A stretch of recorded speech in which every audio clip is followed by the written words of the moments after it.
Assalamualaikum warahmatullahi wabarakatuh. Ketemu lagi dengan saya di channelnya Hasyim Asyari. Sekarang saya akan membacakan pidato yang dibacakan oleh Steve Jobs. Pidato ini sangat bermotivasi sekali, sangat berinspirasi sekali. Pidato ini dibacakan oleh Steve Jobs pada tahun 2005 dan banyak jutaan orang yang di luaran sana juga terinspirasi dari pidato ini. Pada tahun 2005 mengenang Steve Jobs memberikan pidato yang luar biasa pada para mahasiswa lulusan Universitas Stanford. Pada pidato ini dianggap sebagai salah satu pidato pemulaan terbesar yang pernah ada. Steve Jobs bercerita kepada para mahasiswa tentang beberapa hal yang sangat menggugah dan menginspirasi. Ia menggambarkan pada pengalaman hidupnya yang sangat luar biasa di balik sejarah kesuksesannya. Juga motivasi hidup dan yakin sebagai bekal bagi para lulusan perguruan tinggi tersebut. Berikut ini adalah kutipan pidato yang terdiri dari 3 bagian. Bagian pertama dengan topik menghubungkan titik-titik atau menghubungkan kejadian-kejadian. Saya keluar dari Red Silent setelah 6 bulan pertama, tapi kemudian tinggal sebagai drop-in selama 18 bulan atau lebih sebelum saya benar-benar berhenti menjadi mengapa saya keluar. Ini dimulai dari saya lahir. Ibu kandung saya adalah seorang mahasiswa pasca sarjana muda dan tidak menikah, dan dia memutuskan untuk mengadopsi saya. Dia merasa sangat kuat bahwa saya harus diadopsi oleh lulusan perguruan tinggi. Jadi semuanya diatur agar saya diadopsi saat lahir oleh seorang pasca dan istrinya. Kecuali ketika saya muncul, mereka memutuskan pada menit-menit terakhir bahwa mereka benar-benar menginginkan anak perempuan.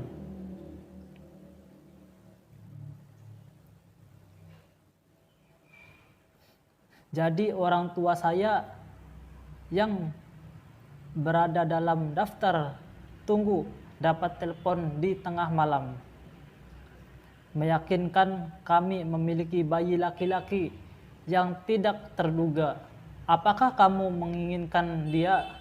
Mereka berkata, tentu saja. Ibu kandung saya kemungkinan mengetahui bahwa ibu saya tidak pernah lulus kuliah dan ayah saya tidak pernah lulus SMA.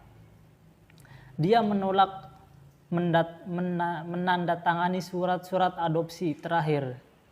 Dia baru mengalah beberapa bulan kemudian ketika orang tua saya berjanji bahwa suatu saat nanti saya akan menyekolahkan di perguruan tinggi. 17 tahun kemudian saya kuliah, tapi dengan naif saya memilih perguruan tinggi yang hampir sama mahalnya dengan Stanford, dan semua tabungan orang tua kelas kerja saya dihabiskan untuk biaya kuliah saya. Setelah 6 bulan saya tidak bisa melihat nilainya.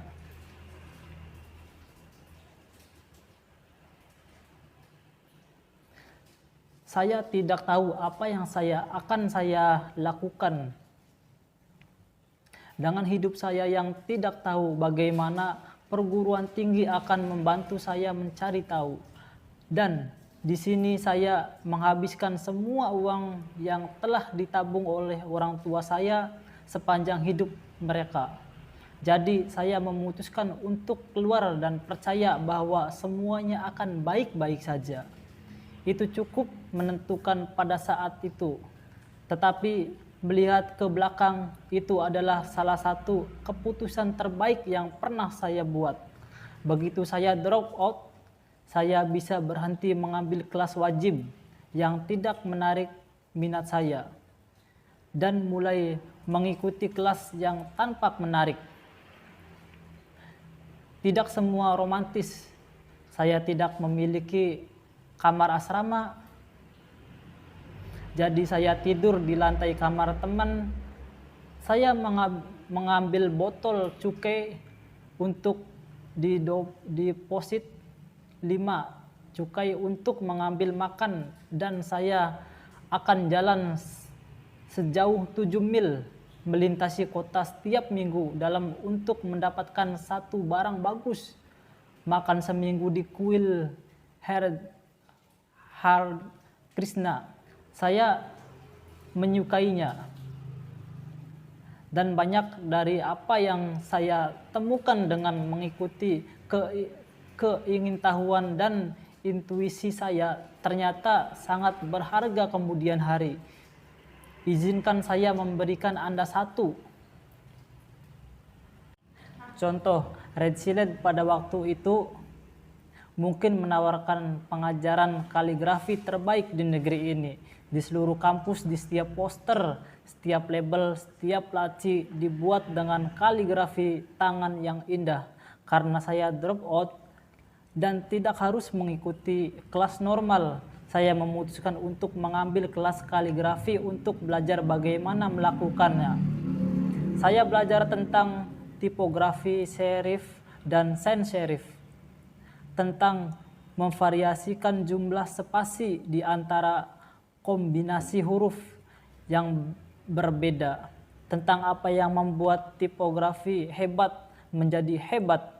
Itu indah, historis, halus secara artistik, dengan cara yang tidak dapat dianggap oleh sains, dan menurut saya itu menarik.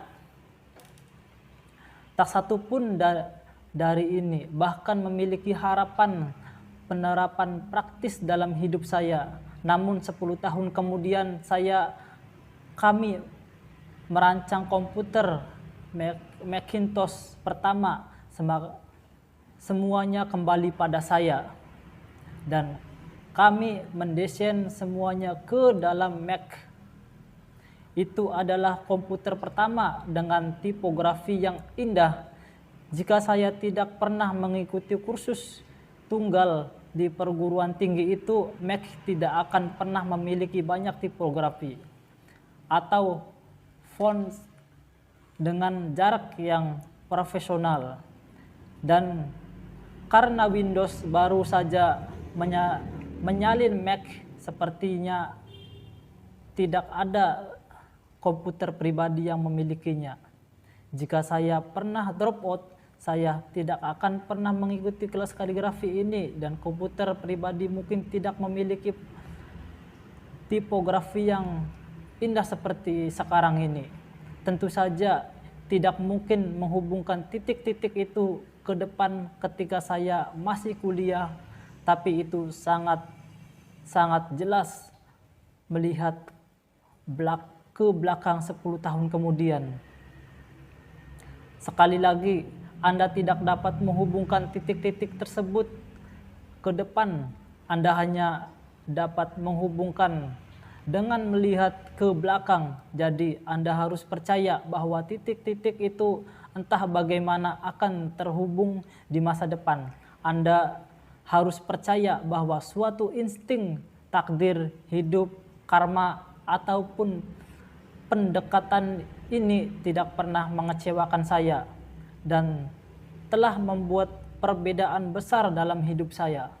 Kata Steve Jobs juga, dia mengatakan, saya ini sedang menjadi pasien dan saya harus meminum obat.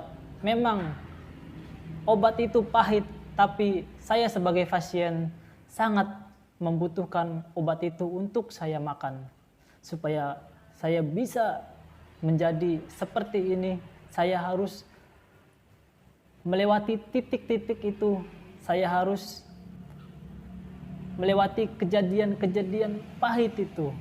Dan sekarang saya bisa menyambungkan titik-titik itu. Bagi saya juga ini cerita Steve Jobs ini sangat luar biasa sekali.